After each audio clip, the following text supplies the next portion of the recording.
Hi F lovers, welcome back to my channel. Video को स्टार्ट करने से पहले आप लोगों से एक ही रिक्वेस्ट है कि प्लीज़ चैनल को सब्सक्राइब कीजिए और वीडियो को लाइक भी कीजिए और नीचे कमेंट करते हुए ये भी ज़रूर बताइएगा कि ये पार्ट आप लोगों को कैसा लगा। थंबनेल और टाइटल देखने के बाद तो आप समझ ही गए होंगे कि आज से मैं आप लोगों के साथ एक न्यू एफ स्टार्ट करने वाली हूँ। ऑफ कोर्स मैं आप लोगों के साथ एक न्यू एफ स्टार्ट करने वाली हूँ जो कि किसी और ऑथर ने नहीं लिखी है, किसी और राइटर ने नहीं लिखी है। मैं ही उसकी ऑथर भी हूँ और मैं ही उसकी एक्सप्लेनर भी हूँ। दूसरा है ये एक ऐसी एफएफ है जहाँ पे टॉप आपको लान वांगजी और बॉटम विवुजान देखने को मिलेगा। ये कोई ओमेगा वर्स तो नहीं है, लेकिन हाँ आपको इसमें मेल प्रेगनेंसी देखने को ज़रूर मिलेगी। लास्ट एफएफ जो कंप्लीट हुआ है उसमें सभी लोगों ने यही रिक्वेस्ट किया था कि मैं वीइंग को एक मेल प्रेगनेंसी के साथ दिखाऊं, तो मैं ऐसा ज़रूर करूंगी, लेकिन ये कोई ओमेगा वर्स वाली एफएफ नहीं है। इसके अलावा मैं जैसे कि आप लोगों से पहले ही बता चुकी हूँ कि मैं एक बहुत लेज़ी राइटर हूँ और मुझे कुछ भी लिखना या पढ़ना नहीं पसंद है। तो प्लीज़ कोई भी मुझे ये ना बोले कमेंट बॉक्स में कि प्लीज़ हमें इस एफएफ का लिंक शेयर कीजिए, क्योंकि आप लोगों को ये एफएफ किसी भी रिटन फॉर्म में नहीं मिलने वाली है। किसी भी साइट में आप इसको पढ़ नहीं सकते हैं। इसलिए कोई भी मुझे ये बोल के इरिटेट मत कीजिएगा कि प्लीज़ हमें इसका लिंक शेयर कीजिए। वैसे बहुत सारे लोग समझदार हैं, अब उन लोगों ने ये बोलना बंद कर दिया है, लेकिन कभी कभार फिर भी वो लोग ऐसा बोल ही देते हैं। इसके अलावा मैं आप लोगों को फिर से ये बताना चाहती हूँ, क्योंकि कमेंट बॉक्स में ये भी बार बार पूछा जाता है कि क्या इसकी हैप्पी एंडिंग है।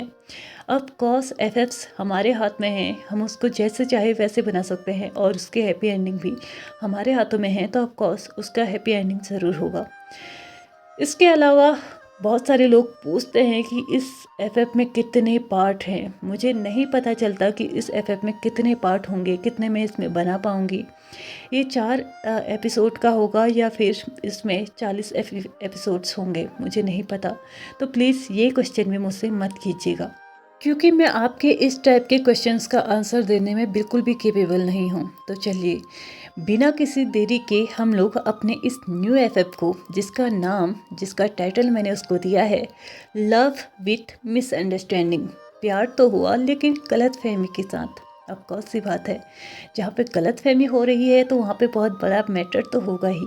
तो चलिए मैं आप लोगों को ज़्यादा तो नहीं बताऊँगी एफएफ के बारे में, लेकिन हाँ इतना ज़रूर बताऊँगी कि विंग सभी के सामने सिर्फ एक लड़की है, वो लड़का नहीं है। सबके सामने उसने अपने आप को एक लड़की की तरफ प्रेजेंट किया है और उसने अपनी आधी लाइफ एक लड़की बन के ही स्पेंड की है। तो चलिए एफएफ को स्टार्ट करते हैं। एफएफ की स्टार्टिंग होती है हमारे वांगचान के टीनेज एज से, जहाँ पे अभी विवुजान 17 साल का है और लान वांगजी 18 साल का है। वो दोनों ही अभी कॉलेज में हैं, लेकिन फ़र्क सिर्फ इतना है कि लान वांगजी अपने सेकंड ईयर में है और विवुजान अपने फर्स्ट ईयर के आज फर्स्ट डे पे है, यानी कि वो कॉलेज ही आज पहले दिन जा रहा है। लान वांगजी बहुत ब्राइट स्टूडेंट है। वो हमेशा अपने शांत स्वभाव के लिए, अपने इंटेलिजेंट माइंड के लिए और हर एक चीज़ को बहुत नीट एंड क्लीनली करने के लिए बहुत ज़्यादा फेमस था। उसके पीछे बहुत सारी लड़कियां ऐसे पागल थी ना कि मानो अगर वो एक इशारा भी कर देना तो शायद वो लड़कियां उसके बेड में जाने की भी तैयार थी। लेकिन लान वांगजी को कभी किसी पे इतना इंटरेस्ट ही नहीं आया। उसने अपनी बुक्स को ही अपना गर्लफ्रेंड बना लिया था। लान वांगजी इस वक्त कॉलेज के ग्राउंड पे बैठा हुआ था। वो अभी भी अपनी बुक्स को लेके ही बैठा हुआ था और अपने पूरे ध्यान को उसने अपने बुक के अंदर रखा हुआ था। वो बस पढ़ाई में लीन था। वो किसी को ना आसपास देख रहा था, ना ही उन्हें देखने की कोशिश कर रहा था। बट सडनली वांगजी के फ़ोन को रिंग होता देख वो अपने फ़ोन की तरफ देखता है और जैसे ही उसने देखा कि उस फ़ोन में किसकी कॉलर आईडी है, तो वो सोचता है कि इस वक्त उनका कॉल उठाना सही नहीं होगा। वो उस फ़ोन को हटा के दूसरी साइड रखने ही वाला था कि सडनली उसकी नज़र कॉलेज के एंट्रेंस पे जाती है। वैसे तो लान वांगजी को ज़्यादा से ज़्यादा 2 से 3 सेकंड्स या फिर ज़्यादा से ज़्यादा 10 सेकंड से ज़्यादा वो कभी भी किसी एक डायरेक्शन में इतनी हैप्पी के साथ या इतनी क्यूरियोसिटी के साथ नहीं देखता था। लेकिन इस वक्त वो वहाँ को देखने के लिए बिल्कुल बहुत ज़्यादा क्यूरियस था, क्योंकि सामने का नज़ारा कुछ इस तरीके से था। एक लड़की कॉलेज को के एंट्रेंस से एंटर कर रही थी, उसके पैर बहुत ज़्यादा सीख कर रहे थे। वो पूरी टो टू हेड काँप रही थी। उसके पैर आगे बढ़ने के बजाय उससे बोल रहे थे कि पीछे चलो, तुम्हारे लिए यहाँ कोई जगह नहीं है, तुम्हें पीछे जाना चाहिए। उस लड़की को देख के कोई भी ये अंदाज़ा लगा सकता था कि वो कॉलेज के अंदर एंटर करने में कितना डर रही थी। उसे ऐसा लग रहा था कि वो कॉलेज नहीं, एक ऐसी जगह जा रही है जहाँ पे उसे बहुत बुरी लड़ाइयाँ लड़नी होंगी, जहाँ पे उसे अपने आप को साबित करना होगा, या फिर वो उस जगह पे कभी आना ही नहीं चाहती थी। उस लड़की की हाफ बधी हुई पोनीटेल, मुंह में आते हुए जुल्फें और हाथ में पकड़ी हुई कुछ बुक्स, हालांकि पीठ में बैग भी था लेकिन फिर भी कुछ बुक्स उसके हाथ में भी थी। शॉर्ट उसकी स्कर्ट और टाइट उसकी शर्ट, बहुत बहुत ज़्यादा एट्रैक्टिव बॉडी।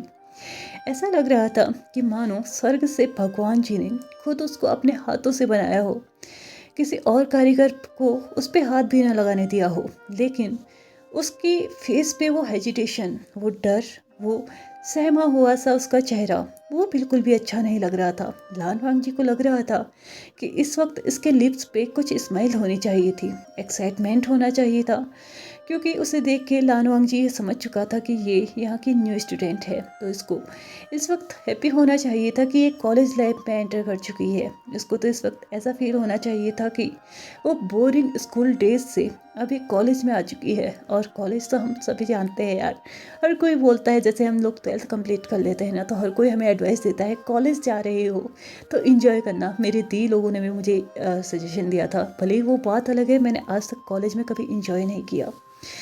ऐसा ही लान वांग जी को भी लग रहा था, क्योंकि लान वांग जी खुद तो एक अलग एटमॉस्फेयर में रहता था, बट इसका मतलब ये नहीं था कि वो ये नहीं जानता था कि उसके आसपास चीज़ें क्या चल रही हैं। उसको अब ये तो नहीं हो सकता ना कि उसको ये नहीं पता होगा कि लड़के लड़कियां कॉलेज आते हैं, इंजॉय करते हैं, फ्रेंड्स बनाते हैं, बहुत सारी बातें करते हैं और अपनी नई लाइफ को स्टार्ट करते हैं। तो इस वक्त उसको लग रहा था कि इस लड़की को भी उसी एक्साइटमेंट के साथ अंदर आना चाहिए था, बहुत ज़्यादा खुशी के साथ। और जितनी भी ब्यूटीफुल है, जितनी इसकी बॉडी अट्रैक्टिव है, उस हिसाब से तो इस लड़की में और भी ज़्यादा एटीट्यूड होना चाहिए था, क्योंकि लान वांग जी के अकॉर्डिंग उसने अभी तक इतनी ब्यूटीफुल लड़की कभी नहीं देखी थी, या फिर यूँ कहो कि उसने आज तक इस लड़की के अलावा किसी और लड़की को देखा ही नहीं था। आसपास के कुछ लोग थे जो इस वक्त लान वांग जी को देख रहे थे, क्योंकि लान वांग जी ने आज तक ऐसी कोई चीज़ नहीं बनी जिसने लान वांग जी का ध्यान 10 सेकंड से ज़्यादा देर तक अपनी तरफ खींचा हो, और स्पेशली लड़कियों ने तो कभी भी नहीं। कुछ लड़कियां उस डायरेक्शन में भी देखने लगी थी जिस डायरेक्शन में इस वक्त लान वांग जी की नज़रें थी, और वो सोचने लगे थे क्या लान वांग जी का जो ध्यान है वो इस लड़की ने खींचा है। और ऐसा भी नहीं था कि वो लड़की खूबसूरत नहीं थी, ब्यूटीफुल नहीं थी। अब कौन सी बात है, जो लड़कियां भी उस लड़की को देख रहे थे ना, उन्हें भी वो मतलब एकदम ऐसा फील करा रही थी कि हाँ, इस लड़की को देख के हमें जेलस फील तो करनी ही चाहिए, क्योंकि वो लड़की ही सच में बहुत बहुत बहुत ज़्यादा ब्यूटीफुल थी। वो लड़की अपने ही ख्यालों में कॉलेज के अंदर एंटर कर रही थी। उसके अंदर एक अलग ही तरीके की फाइट चल रही थी। वो खुद से ही लड़ रही थी और बोल रही थी कि उन्हें फिर से एक ऐसे मैदान में जाना है जहाँ पे हर कदम पे उसे लड़ना होगा, हर कदम पे उसे खुद को सेफ करना होगा, उसे खुद को सबसे बचाना होगा, अपने लिए लड़ना होगा, अपने आप को एक अलग पहचान देनी होगी। फिर से वो एक ऐसी दुनिया में जा रही है जहाँ पे उसको एक अलग नज़रिए से देखा जाएगा। लेकिन उस लड़की के लिए दुख की बात ये नहीं थी कि उसको फिर से लड़ना होगा, एक नई जगह आके अपने आप को एक नए तरीके से प्रेजेंट करना होगा, उसको सबसे खुद को बचाना होगा, सबके साथ उसको घुल मिल के तो रहना होगा, लेकिन फिर भी अपने आप को कहीं ना कहीं छुपाना होगा। उसके लिए सबसे दुख की बात ये थी, जो उस वक्त उसको सबसे ज़्यादा हर्ट कर रही थी, वो ये थी कि इस नई दुनिया में भी उसको पूरी उम्मीद थी कि कोई भी उसका दोस्त नहीं बनने वाला। शायद उसके लिए इस दुनिया में कोई बना ही नहीं है जो उसका साथ दे सकता है, जो उसे समझ सकता है, उसे दुनिया से प्रोटेक्ट कर सकता है। इसलिए उसको ये लड़ाई अकेले ही लड़नी होगी, कोई और उसके लिए खड़ा नहीं होने वाला, वो अच्छे से जानती थी। क्योंकि ये पहली बार नहीं था जब वो अकेले ही अपने सफ़र पे निकल पड़ी है। वो तब से अकेली थी जब से वो 6 स्टैंडर्ड में थी। वो तब से ही अपने सफ़र को अकेले ही तय कर रही है, क्योंकि जब वो 6 स्टैंडर्ड में थी तब उसके पेरेंट्स की डेथ हो चुकी थी, और तब से लेके अभी तक उसने अकेले ही अपनी लाइफ को कंटिन्यू किया, अपनी लाइफ के सफ़र को अकेले ही तय किया। ऐसा नहीं था कि उसके पास जाने के लिए कोई और जगह नहीं थी, बस फ़र्क इतना था कि वो जाना नहीं चाहती थी। वो कभी भी अपने पेरेंट्स के घर को छोड़ना नहीं चाहती थी। वो कभी भी अपने पेरेंट्स के खड़े किए गए उस कारोबार को नहीं छोड़ना चाहती थी, जो कि अभी उनके मैनेजर के पास में थी। वो सिर्फ एक ऑथराइज पर्सन थी, जो कि बिना उसके परमिशन के उस कंपनी को ना बेचा जा सकता था, ना ही उसके शेयर्स को किसी और के पास रखा जा सकता था। वो एक ऐसी ऑथराइज पर्सन थी जिसके हाथ में उसके पूरे कंपनी की बागडोर थी, लेकिन अभी तक वो इतनी समझदार नहीं थी कि अपनी कंपनी को अकेले चला सके। इसलिए उसने अपनी कंपनी का पूरा कार्यभार अभी अपने मैनेजर, जो कि उसके फादर के मैनेजर थे, उसके ऊपर डाला हुआ था। लेकिन ये तो बात रही उसके कारोबार की, लेकिन जब उसकी पर्सनल लाइफ की बात आती है तो वो बहुत ज़्यादा अकेली थी, बहुत ज़्यादा अकेली थी। उसके लिए वहाँ पे कोई भी नहीं था। एक नैनी थी जो कि उसका ख्याल रखा करती थी, लेकिन कुछ टाइम पहले उनकी भी डेथ हो गई, तो इसलिए अब उसके पास किसी सर्वेंट को रखने का भी मूड नहीं था। वो उस घर में अकेले ही रहना चाहती थी और अकेले रह भी रही थी, और उसको पूरी उम्मीद थी कि इस नई दुनिया में आने के बाद, यानी कि यूनिवर्सिटी में आने के बाद भी उसके साथ कुछ स्पेशल नहीं होने वाला। वो हमेशा से ही एक अलग रही है और वो आगे भी अलग ही रहेगी। शायद इस दुनिया में कोई है ही नहीं जो उसके लिए बना हो। इस बात को वो एक्सेप्ट करना चाहती थी, लेकिन दिल इस चीज़ को एक्सेप्ट करने नहीं देता था, क्योंकि उम्मीदें हर किसी के अंदर होती हैं कि कभी ना कभी कोई ना कोई इंसान उसके लिए भी ज़रूर आएगा। लेकिन उसकी आइडेंटिटी जो भी थी, वो शायद उसको ये एक्सेप्ट नहीं करने दे रही थी कि वो किसी और को अपनी लाइफ में आने दे। दूसरी तरफ लान वांग जी की नज़रें उस लड़की से हट ही नहीं रही थी। पता नहीं क्यों आज लान वांग जी की नज़रें एकटक उस लड़की के ऊपर थी। उसके फेस से आता हुआ ग्लो एक अलग ही चीज़ उसको फील करा रही थी, एक अलग ही फीलिंग उसके अंदर जगा रही थी। वो लड़की अपने कदमों को जैसे जैसे कॉलेज की तरफ बढ़ा रही थी, तभी वो फील करती है कि किसी का धक्का उसे लगा था। सडनली उसके हाथों से सारी की सारी बुक्स नीचे गिर गई थी, लेकिन लकीली उस बंदे ने उसे पकड़ लिया था जिसका धक्का उसे लगा था। लेकिन वो बंदा इतनी जल्दी में था कि उसने जल्दी से उसकी बुक्स उठाई, उसके हाथ में रख दिया और बोल दिया, मतलब बुक्स उठाते उठाते ही उसने ये बोल दिया, माफ़ करना, मैं अभी तुम्हारे साथ ज़्यादा बात नहीं कर सकता और अच्छे से माफ़ी भी नहीं मांग सकता। अगर आज मैंने अपनी क्लास मिस कर दी ना, तो मेरे भाई मुझे इस कंट्री से ही बाहर फेंक देंगे। इसलिए मैं नहीं चाहता कि मैं इस वक्त ज़्यादा देर करूँ। उसने बुक्स पकड़ाई उसके हाथ में और वहाँ से दौड़ता हुआ चले गया। लेकिन उसने दौड़ते हुए भी अपनी बातों को कंप्लीट कर दिया, और दौड़ते दौड़ते हुए वो ये बोल गया कि मैं लंच ब्रेक में तुमसे मिलूंगा और मेरी इस गलती के लिए तुमसे मैं अच्छे से माफ़ी मांगूंगा। दूसरी तरफ वो लड़की जो वहाँ पे बहुत डरी सहमी से अभी अंदर बढ़ रही थी, उसको तो इस धक्के की वजह से और भी बड़ा झटका मिला था, क्योंकि कॉलेज में पहला दिन और ऊपर से अभी अभी किसी लड़के से टकराना, और ऊपर से वो भी इतने वियर्ड लड़के से। तो अब उस लड़की को तो ये पूरी तरीके से श्योरिटी मिल ही चुकी थी कि उसके कॉलेज के दिन भी अच्छे नहीं जाने वाले। इसी तरह वो लड़की उसी डायरेक्शन में देख रही थी जिस डायरेक्शन में वो लड़का दौड़ के गया था। दूसरी तरफ उसके हाथ में 2-4 बुक्स थी जो कि उस लड़के ने ही पकड़ाई थी, लेकिन बाकी का सामान अभी भी नीचे गिरा हुआ था। लड़का पूरी तरीके से कॉलेज के अंदर एंटर कर चुका था, और मैं उम्मीद करती हूँ कि आप लोग समझ ही गए होंगे कि वो लड़का कौन है, और अगर नहीं समझे तो मैं बता देती हूँ, वो फिर से अपने भाई से डरने वाला नियो हेसांग ही है। नियो हेसांग जब कम्प्लीटली उस लड़की की आंखों से ओझल हो चुका था, तब जाके उस लड़की को कभी ध्यान आया कि उसका कुछ और सामान, यानी कि पेन्स वगैरह भी अभी नीचे गिरी हुई हैं, तो उसे वो भी उठा लेनी चाहिए। जैसे ही वो नीचे की तरफ देखती है अपने पेन्स को ढूंढने के लिए, तो तभी वो देखती है कि नीचे एक और लड़का जो कि उसके पेन को बटोर रहा था, वो उस लड़की को देखने लगती है। उसको बहुत अजीब सा फील होता है कि इस लड़के ने ना ही मुझसे आके कोई बात की, और ना ही मेरे सामने ना ही ग्रीट किया, ना ही मुझसे हाय हेलो किया, और डायरेक्टली मेरे पेन्स को उठाने लगा है। वो उस लड़की को देखना चाहती थी, और जल्दी ही उसकी ये विश भी पूरी हो चुकी थी। नीचे बैठे हुए लड़के ने सारे पेन्स को इकट्ठा कर लिया था, और अब वो उठ के उस लड़के के सामने खड़ा हो चुका था। जैसे ही खड़ा होके वो दोनों ही एकदम फेस टू फेस आए थे, तो वो दोनों ही एक दूसरे को देखते रह चुके थे। उस लड़की ने आज से पहले इतना इतना हैंडसम बंदा कभी नहीं देखा था। उसकी वो हाइट, उसकी वो मस्कुलर बॉडी और उसका एट्रैक्टिव सेंट उसको एक अलग ही फील करा रहा था। दूसरी तरफ वो लड़का कोई और नहीं, लान वांगजी था, जो कि तब उसकी तरफ बढ़ा था जब वेसांग का धक्का उस लड़की पे लगा था और वो जल्दी से आके उसकी हेल्प करना चाहता था। लेकिन लकीली वेसांग ने उस लड़की को कैच तो कर लिया था और जल्दी से उसकी बुक्स भी उसके हाथ में पकड़ा दी थी। लेकिन अपने भाई के डर से वो वहाँ से जल्दी से भाग के भी जा चुका था। इसलिए वांग जी ने आके बाकी सारे सामान को इकट्ठा करते हुए उसके हाथ की तरफ बढ़ाने की सोची। लेकिन इससे पहले ही वो दोनों ही एक दूसरे को देख के इस तरीके से वहाँ पे स्टफ हो चुके थे कि उन दोनों को ये तक याद नहीं रहा कि लगभग बेल बजने वाली है। वो लड़की जो कि वांग जी के हैंडसम फेस को देख रही थी, वही वांग जी उस लड़की की आईज को, आईब्रोज को, आईलैशेस, क्यूट से चिक्स और पतले पतले से लिप्स और लिप्स के नीचे एक प्यारा सा मोल उसे देखे रह चुका था। उसने सच में आज तक गॉड का बनाया हुआ इतना प्यारा क्रिएशन कभी नहीं देखा था।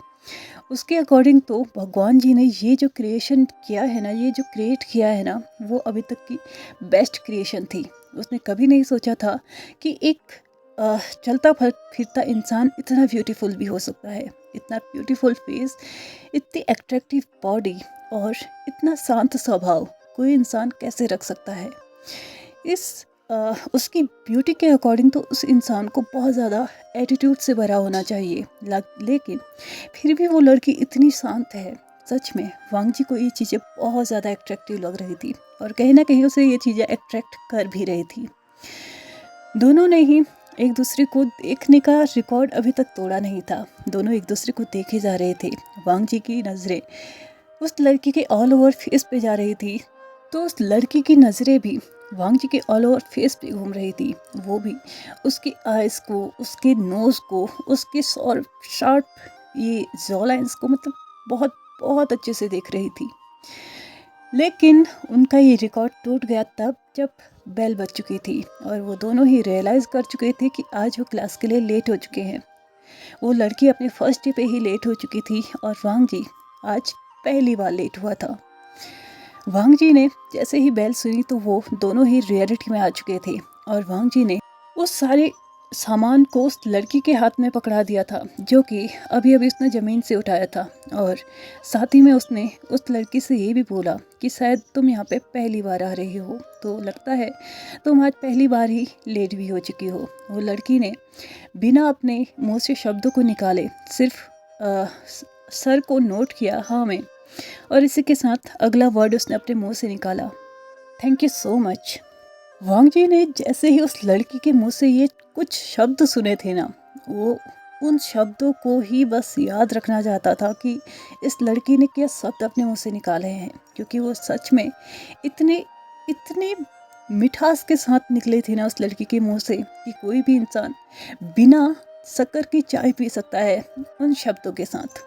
उस लड़की ने कुछ शब्द अपने मुंह से निकाले और उसके बाद वो कॉलेज के अंदर को एंटर करना शुरू कर चुकी थी। दूसरी तरफ वांग जी था, जो कि अभी भी बस एक ही बात सुने जा रहा था, thank you so much, thank you so much. बार बार उसके कानों में यही आवाज़ गूंज रही थी।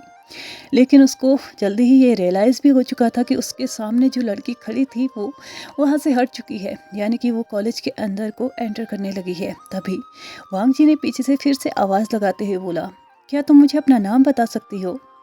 इस क्वेश्चन को सुनते ही वो लड़की अपनी जगह में रुक चुकी थी और वहाँ से टर्न होके अब वो वांग जी को देखने लगी थी। ऐसा नहीं था कि आज वो लड़की और वांग जी ही अपनी क्लास के लिए लेट थे, और भी बहुत सारे लोग थे जो कि आज अपनी क्लास के लिए लेट थे, क्योंकि आज कुछ ऐसा हुआ था जो कि उन्होंने आज तक कभी नहीं देखा था। उन्होंने देखा था कि आज कॉलेज का सबसे कोल्ड प्रिंस आज किसी लड़की से बात कर रहा है। उसके सामने जाके उसके सामान को इकट्ठा करके उसको दिया भी, उससे उसकी हेल्प भी की और लास्टली उसका नाम तक पूछ लिया है। ये बात सबके लिए बहुत बहुत बहुत ज़्यादा शॉकिंग थी। तो चलिए फ्रेंड्स, आज के इस पार्ट को हम यहीं पे ख़त्म करते हैं और नेक्स्ट पार्ट में देखते हैं कि वो लड़की का नाम क्या है। वैसे तो मुझे उम्मीद है कि आप लोग समझ गए होंगे, नहीं समझे तो कोई बात नहीं, हम नेक्स्ट पार्ट में उसको ज़रूर समझा देंगे। और प्लीज़ कमेंट करके मुझे ज़रूर बताइएगा कि आज का ये FF का फर्स्ट पार्ट आप लोग को कैसा लगा और इसको मैं कंटिन्यू करूँ या फिर बाकी आप लोग समझदार हैं। तो चलिए आज के पार्ट को यहीं पे ख़त्म करते हैं। वीडियो पसंद आई तो please like share subscribe and comment करते हुए जाइएगा। Thank you so much for watching my video and bye bye.